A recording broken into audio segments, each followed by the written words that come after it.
There's a very big difference between wanting a president out of power and actually removing that president from power. People are already singing one term in the opposition. But how are they really going to do this? Who is going to be the presidential candidate? And is he ready? Does he have the muscle in terms of the influence, in terms of the power, in terms of money? Akona influence ya kutosha ya kuweza kutoa the sitting president from power. Is it going to be possible for them? Welcome to my channel. This is Baron Bien, and stay tuned.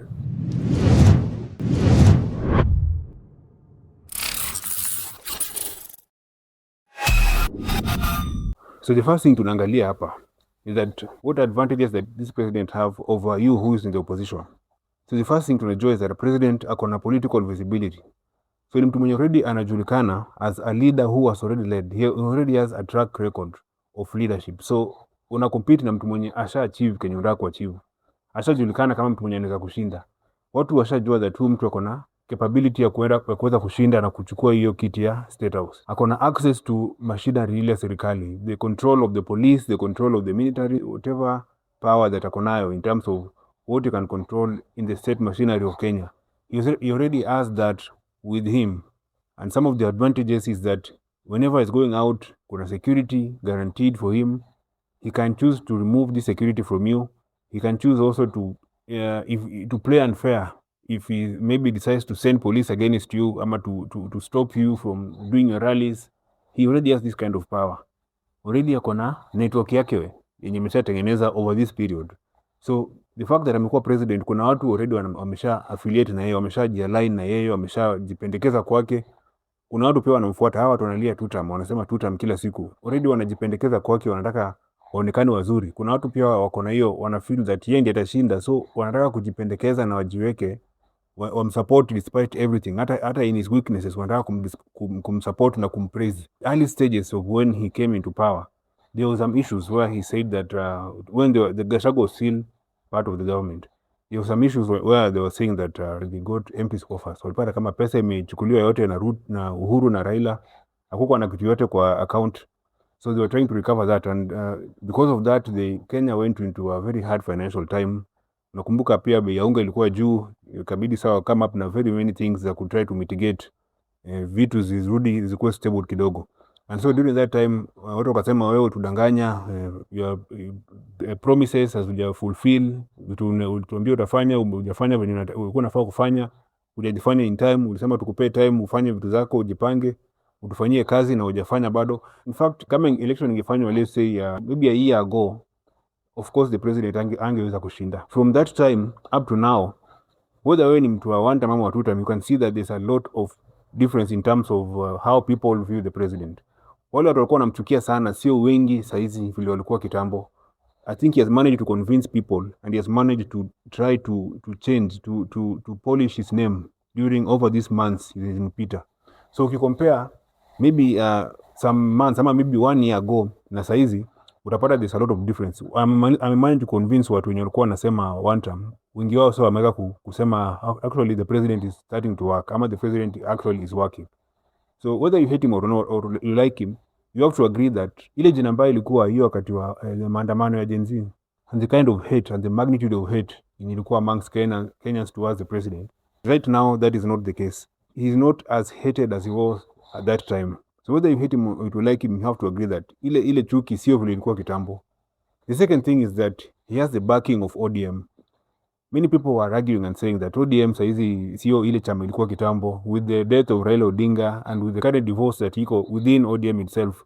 So watu wengi wanasema that ODM sio ile ODM ilikuwa kitambo, and so they don't consider it a threat anymore. But you have to agree that ODM still controls a lot of regions here in Kenya. They have Nyanza, and even though Matiang'i standing also is in the opposition, but they still have not just Luo Nyanza, but a lot of support even within the Kisii part of Nyanza.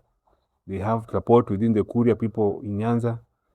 At Western bado they are still very strong, because not every Luya has gone out with Sifuna or with Wetangula and with Mudavadi. It may not be as strong as it was back then, but it is still very strong enough to give Ruto the win that he is looking for. So with this kind of support, actually, if anyone wants Ruto out, they may just need to do one thing. Actually, the trick ni kufanya tu kitu moja, ni separate Ruto from ODM, because ODM ndio the support yenye anahitaji kushinda. just like the last time the support yenye alihitaji ilikuwa ni ya Gachagua. So this support makes the UDA very strong nationally, together with the other small leaders, together with the other small parties that are also supporting UDA. The third thing is that opposition, there's a very deep divide between the opposition.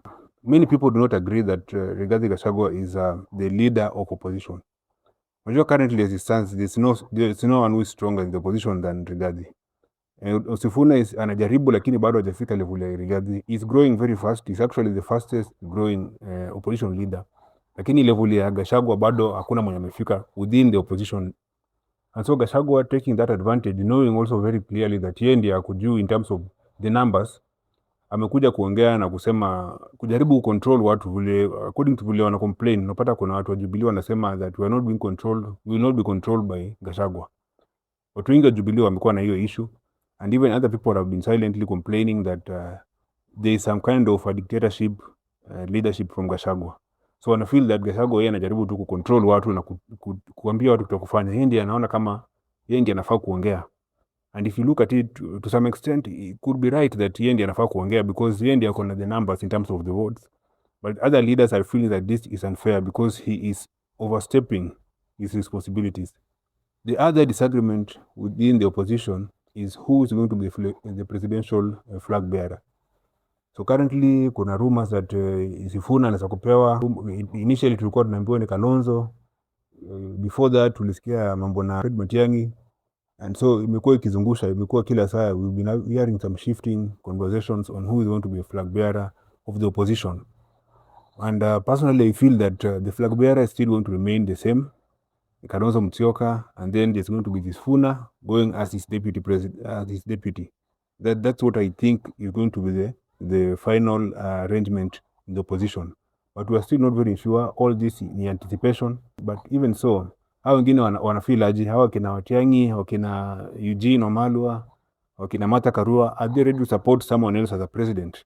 Because Martha pia anasema anataka apewe president as a one-term president. Kila mtu anafeel ako ready kuwa president. Hata Rigathi mwenyewe anasema ako ready kuwa president.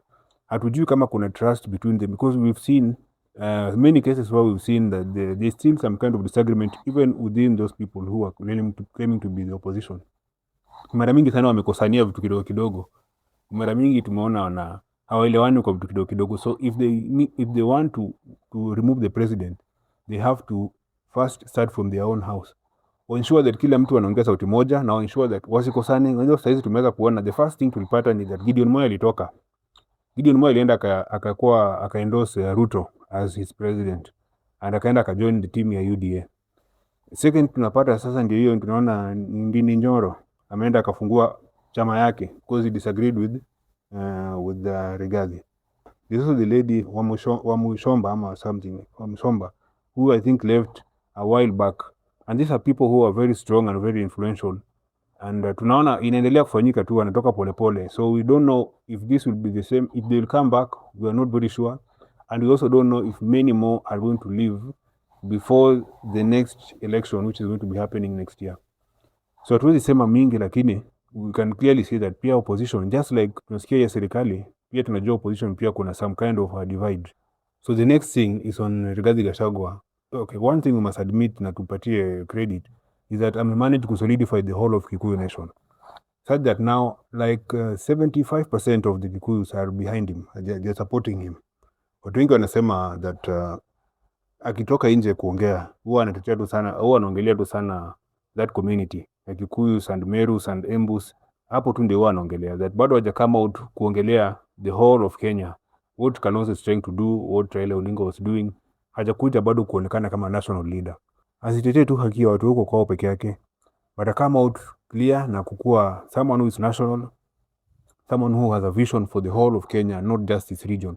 He can become much stronger. But as it is right now, many even within the Kikuyu nation, many people don't view him as someone who is a national leader. So this is something that amejaribu kumbadilisha, lakini we still see some traces of tribalism in him.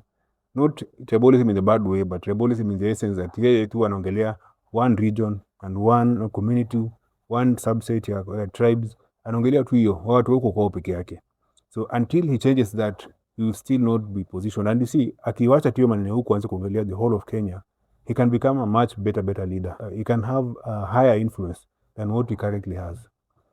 Then you have the other issue, which is now on the strategy of the opposition. Kila siku unapata Kasongo wa kutuna point moja against the opposition, anasema nyinyi, what is your agenda? What are you guys offering Kenyans? Because nyinyi tu mkitoka nje mnasema tu one term, ama mnasema tu Ruto must go. There is really nothing you're offering Kenyans. And if you look at it quite frankly, unapata that if you as a fan of the one term movement, what are you seeing from the leadership of the one term? What are they saying? Nini wanawambia mnaona that sasa watu wata lead? As it stands, you see there's not much that they are offering. They are not giving people. Personally, I'm not saying that I'm a supporter of anything. I'm trying to be very bipartisan, very neutral. These people are not coming out to sell us anything. Hakuna agenda wanapeana. So wakikuja nje wanasema tu one term, wanasema tu Ruto must go, and that is it. Na siasa mingi tu wanasema. So as it stands, they have a very big challenge. These few months, they can still recover. They can still retrieve themselves from this.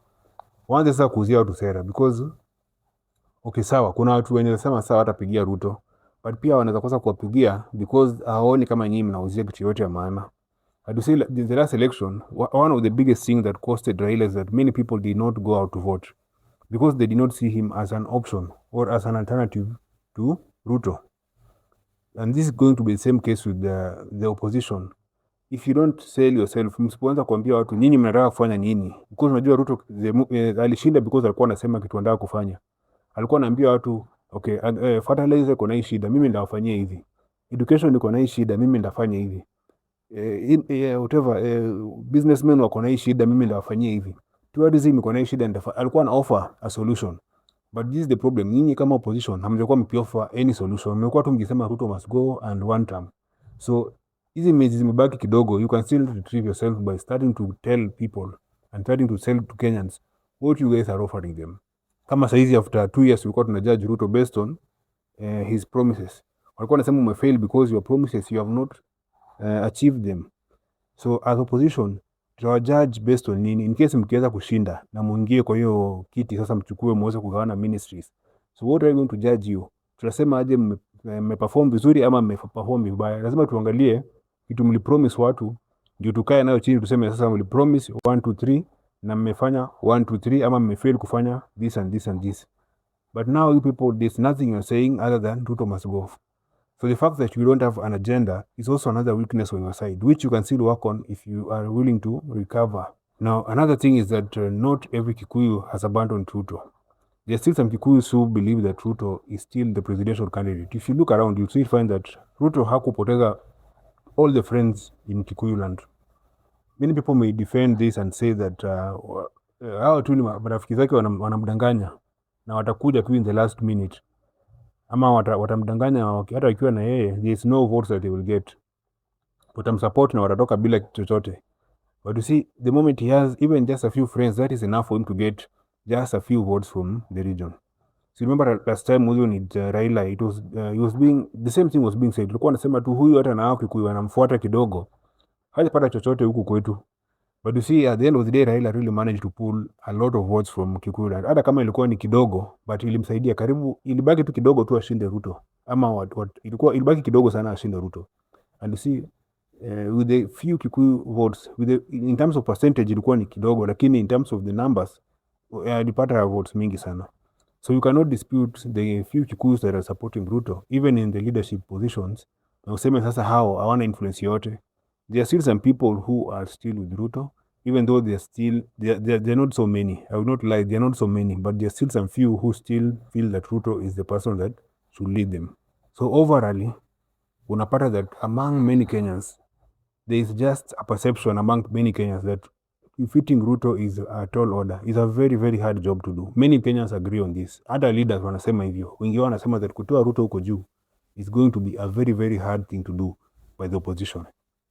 So this already mentally ni kitu tu watu wako nayo kwa akili, wanajua tu kumtoa juu itakuwa ngumu. Unaweza kumshinda kwa level ya MP, kwa level ya governors, kwa level ya MCS, but kutoa the actual person huko juu, many Kenyans are just believing and just feel that itakuwa ni kazi ngumu sana kwa opposition.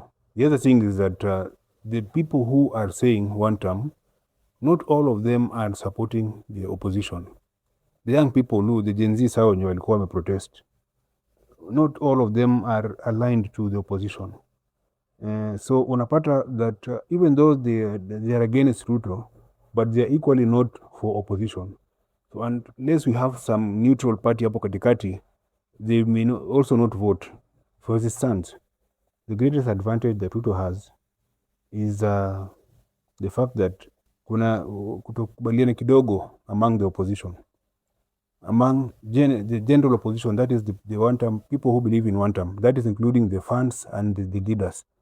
Sio all the fans, sio all the Gen Zs wana support Rigathi na timu yake. Secondly, within Rigathi's team, pia kuna watu hawakubaliani na Rigathi.